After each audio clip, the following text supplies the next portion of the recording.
वाह गोटिया वाह, क्या खुशखबरी लाया है। डीआईजी रुद्र प्रताप का बेटा पुलिस के फंदे में।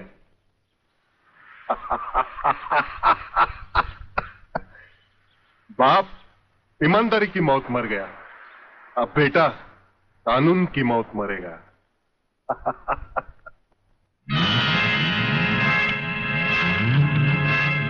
गोटिया आप देखना, मैं इस चश्मदीद गवाह को ऐसी मौत मारूंगा कि उसकी आंखें मुझे पहचानने से पहले ही बंद हो जाएगी। तुम उस डॉक्टर को खरीद लो और रिपोर्ट तैयार करवाओ जो मैं चाहता हूं।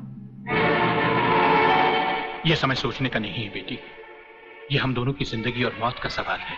पिताजी, पुलिस पूछेगी तो मैं क्या बताऊंगी, किसका नाम लूंगी? पुलिस को तुम ये बताना कि तुम्हारे साथ बलात्कार हुआ है। हाँ बेटी, बलात्कार। प्रलयनाथ की प्रलय से बचने का ये एक ही तरीका है। तुम उन्हीं 3 लड़कों का नाम पुलिस को बता देना जिन्होंने तुम्हें अस्पताल पहुंचाया है। पिताजी, लगता है पापियों के साथ रहकर आपका दिमाग भी उन्हीं की तरह हो गया है। आप ये कह रहे हैं मैं उन लड़कों को फांसी के फंदे तक पहुंचा दूं जिन्होंने मेरी जिंदगी बचाई? नहीं पिताजी, मैं ऐसा हरगिज नहीं करूंगी, हरगिज नहीं करूंगी। बेटी, इतिहास गवाह है, आदमी ने अपनी जान को बचाने के लिए अपने ही भाइयों की लाशों को कुचला है। ये दुनिया का नियम है बेटी। फिर वो तीनों हमारे लगते भी क्या हैं? अगर उन्हें फांसी लग भी गई तो हमारा क्या जाएगा? बेटी, उन लोगों की जिंदगी से कहीं ज्यादा कीमती हमारी जिंदगी है। पुलिस को वही बताना जो मैंने तुम्हें कहा है। मगर गुप्ता जी, किसी के सपने पूरे करने के लिए किसी के अरमानों का गला तो नहीं घोटना चाहिए। ये पाप है। राधा तो प्रेग्नेंट है और आपने पैसे के लिए उसके बलात्कार की गलत रिपोर्ट तैयार कर दी। तुम मेरे सीनियर हो या मैं तुम्हारा सीनियर, पेशे का सबक मुझे मत सिखाओ, समझे? सीनियर और जूनियर का मतलब ये तो नहीं सर कि आप कुछ भी करें और मैं चुपचाप देखता रहूं। ऐसा कभी नहीं होगा। मैं आपकी गलत रिपोर्ट पर हरगिज साइन नहीं करूंगा जो उन 3 निर्दोषों को फांसी के फंदे तक पहुंचा दे। डॉक्टर सिन्हा, आज से 5 साल पहले डॉक्टर श्रीवास्तव ने इसी तरह की एक गलत रिपोर्ट पर साइन करने से इनकार कर दिया था। गुंडा स्वामी के आदमियों ने उसे 6ठी मंजिल से नीचे फेंक दिया और पुलिस ने उसकी मौत को आत्महत्या समझकर उसकी फाइल हमेशा हमेशा के लिए बंद कर दी। अगर तुम भी उसी राह पर चलना चाहते हो तो एज यू विश। इंस्पेक्टर साहब, इंस्पेक्टर साहब, मैं कहती हूँ ये कहाँ का न्याय है? कैसा कानून है जो 3 मासूमों को सोचे समझे बिना हवालात में बंद कर दिया? मैं पूछती हूँ क्या हो गया है इस देश के कानून को? अगर पुलिस वाले इस तरह पुलिस स्टेशन में सोते रहे तो निर्दोष लोग जेल में नहीं जाएंगे तो कहाँ जाएंगे? उठो! कौन तुम? नींद की गोली खाकर सोया है गांजे की? दिखता नहीं क्या? लड़की हूँ मैं, आलोक की बहन, जिसे तुम्हारे कोई बहादुर इंस्पेक्टर ने बलात्कार के जुर्म में पकड़ा है। कहाँ है वो इंस्पेक्टर? मैं उससे मिलना चाहती हूँ। सलाम साहब। साहब? अच्छा, तो आप ही है वो साहब। मैं पूछती हूँ तुम पुलिस वालों को हुआ क्या है जो गुनहगार को निर्दोष और निर्दोष को गुनहगार समझ लेते हैं? सुना था कानून अंधा होता है, मगर तुम्हें तो भगवान ने एक नहीं 2-2 आंखें दी है और वो भी चील की तरह मोटी मोटी। क्या वो तीनों तुमको किसी भी तरह से बदमाश लगते हैं? अरे मेरा भाई आलोक, वो तो किसी लड़की से बात करते हुए भी कांपता है, वो किसी पे बलात्कार क्या करेगा? खाक। वागले बेटे, ये तो लाल मिर्च है तीखी तीखी। हाथ लगाओ तो हाथ चले, मुंह लगाओ तो मुंह चले, दिल लगाओ तो दिल चले। ये तेरी बीवी बनने के लायक है। अरे इस तरह घूर घूर के क्या देख रहे हो? पहले कभी लड़की नहीं देखी क्या? लड़कियां तो बहुत देखी, लेकिन तेरे जैसे तीखी पहली बार देखी। क्या तीखी? क्या नाम है तुम्हारा? शांति शांति शांति शांति शांति शांति। वाह, क्या कमाल का नाम रखा है चुन के माँ बाप ने, शांति, जो इस देवी के चेहरे और जुबान से शहद की तरह टपक रही है। हाँ? हंस क्या रहे हो दांत निकाल कर? मुझे अपने भाइयों से मिलना है। हवलदार, मिलने दो इसे। साहब, उन तीनों को अस्पताल ले गए हैं शिनाख्त के लिए। संजय चौहान, आलोक वर्मा और अली खान, यही वो 3 लड़के हैं जो आपको अस्पताल में छोड़कर भाग गए थे। क्या इन्होंने आपके साथ बलात्कार किया?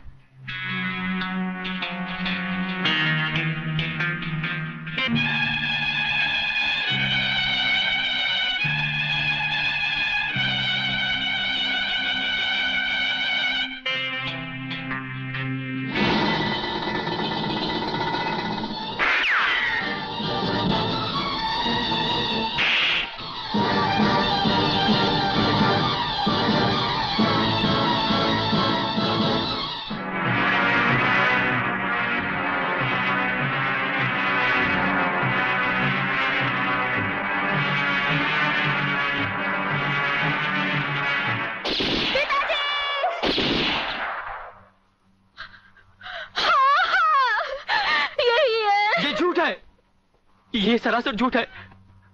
हमने कोई बलात्कार नहीं किया। सच कह रहा है मेरा बेटा। इंस्पेक्टर साहब, ये झूठी है ये। तुम लड़की नहीं, लड़की के नाम पर एक कलंक हो। अरे जरा इन मासूम चेहरों को देखो जिन पर तुमने मौत की स्याही पोत दी है। इनकी सहमी हुई आंखों को देखो जिनमें तुमने मौत की दहशत भर दी है। और फिर मेरी आंखों में आंखें डालकर देखो, क्या इन्होंने तुम्हारे साथ बलात्कार किया था? इंस्पेक्टर, कौन है ये औरत? इसे बाहर ले जाओ। हवलदार, पकड़ लो इसको। खबरदार अगर किसी ने भाभी को हाथ लगाया तो।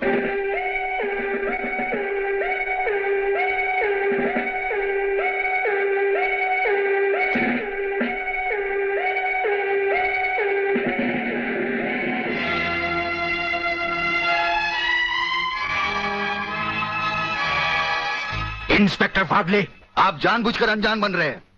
आप अच्छी तरह जानते हैं कि ये डीआईजी रुद्र प्रताप चौहान की पत्नी है।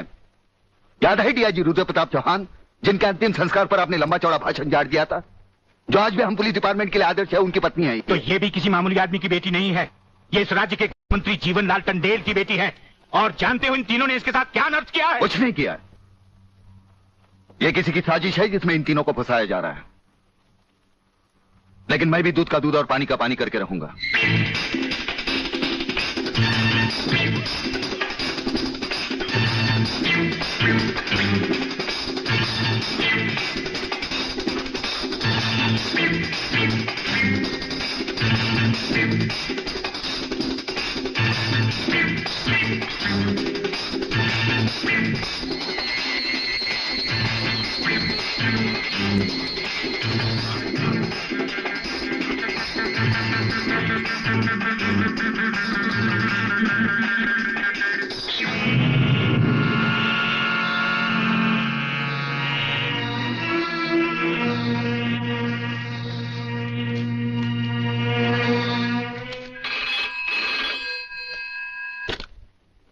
हरिप्रसाद स्पीकिंग। जज साहब, मैं प्रलयनाथ गुंडा स्वामी बोल रहा हूं। Your honour, dancer miss Anita Chaudhary की लाश का समुद्र के उसी किनारे से मिलना और उसी जगह से राधा टंडेल के कपड़े और सैंडलों का मिलना, इंस्पेक्टर वागले को मिली हुई गोली और अनीता चौधरी के पेट से निकली हुई गोलियों का एक ही रिवॉल्वर से चला होना और उस रिवॉल्वर पर किसी और की उंगलियों के निशान होना, यह साबित करता है कि इस केस में किसी और का भी हाथ हो सकता है। इसलिए जब तक ये बातें खुलकर अदालत के सामने नहीं आती, मैं अदालत से दरख्वास्त करूंगा कि इन तीनों की जमानत मंजूर कर ली जाए। योर ऑनर, मेरे फाजिल दोस्त ने बड़ी आसानी के साथ कह दिया कि इस केस में किसी और का हाथ भी हो सकता है।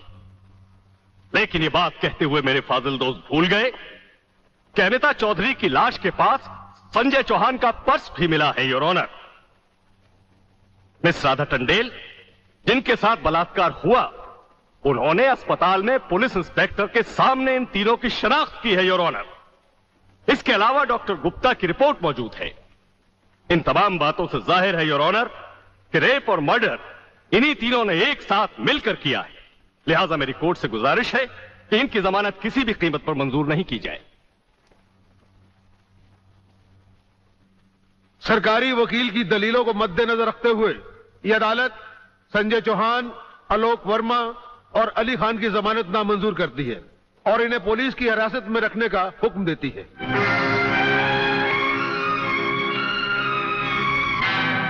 योर ऑनर, मैं इंस्पेक्टर वागले इस केस की छानबीन मैं कर रहा हूं। अदालत से इस केस के बारे में कुछ कहने की इजाजत चाहता हूं। इजाजत है। Thank you sir.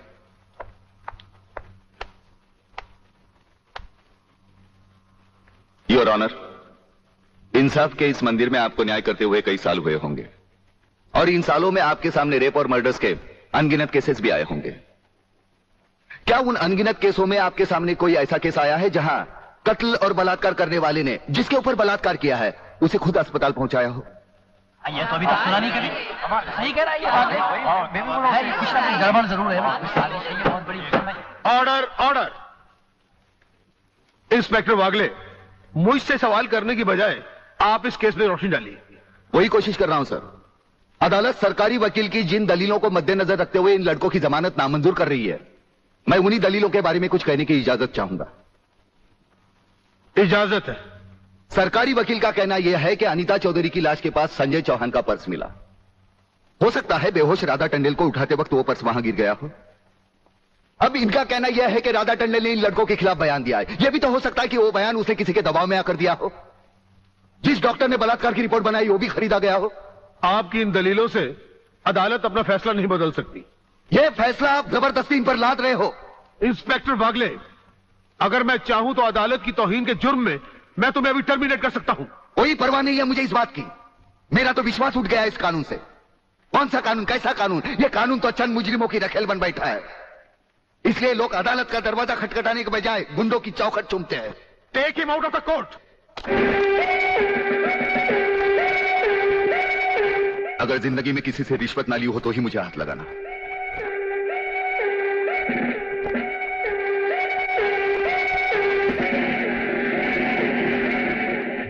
इन्हें गिने भुक्कड़ लोगों की वजह से अदालत शतरंज की बिसात बन गई है, जहां कोई भी आकर कानून से खेल सकता है। लेकिन इन खिलाड़ियों को अगर मैंने सच्चा कानून नहीं सिखाया तो मेरा नाम भी शिवाजी राव वागले नहीं।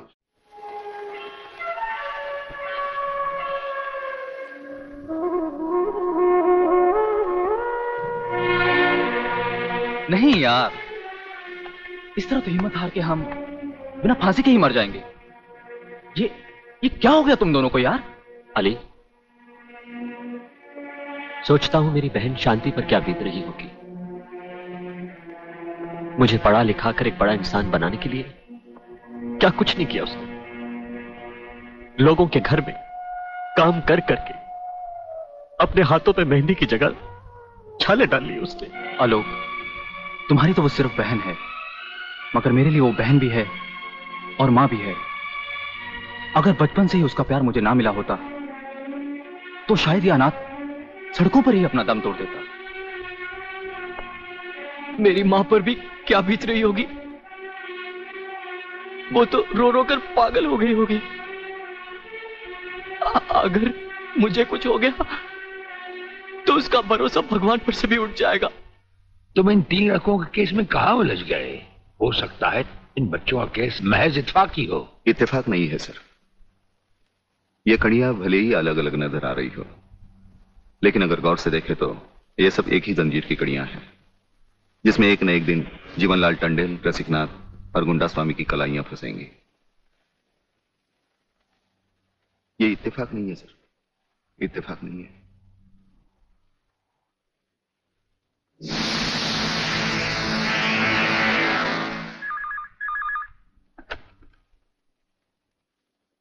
हेलो सर, मैं तुम्हारी आवाज अच्छी तरह पहचानता हूं जेलर।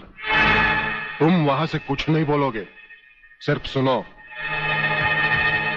क्योंकि जब से तुम्हारी जेल में सूर्यदेव सिंह आया है तुम्हारी दीवारों के भी कान हो गए हैं।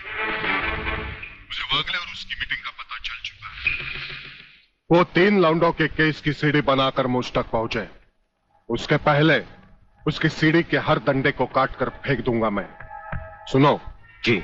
मुन्ना और उसके खतरनाक खूनी साथियों को आज रात को पुलिस की वर्दी में जेल से बाहर निकाल दो और उनको समझा दो पुलिस स्टेशन जाकर उन 3 लड़कों का बिल आत्महत्या के नाम पर फाड़ दें।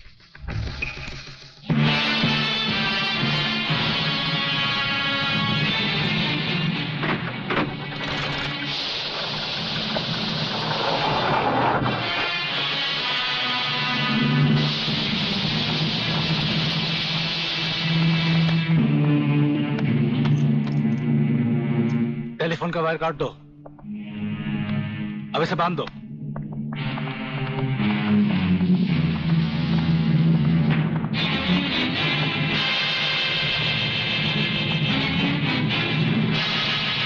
डरो मत, तुम्हारी जमानत हो चुकी है। हम लोग तुम्हें रिहा करने आए हैं।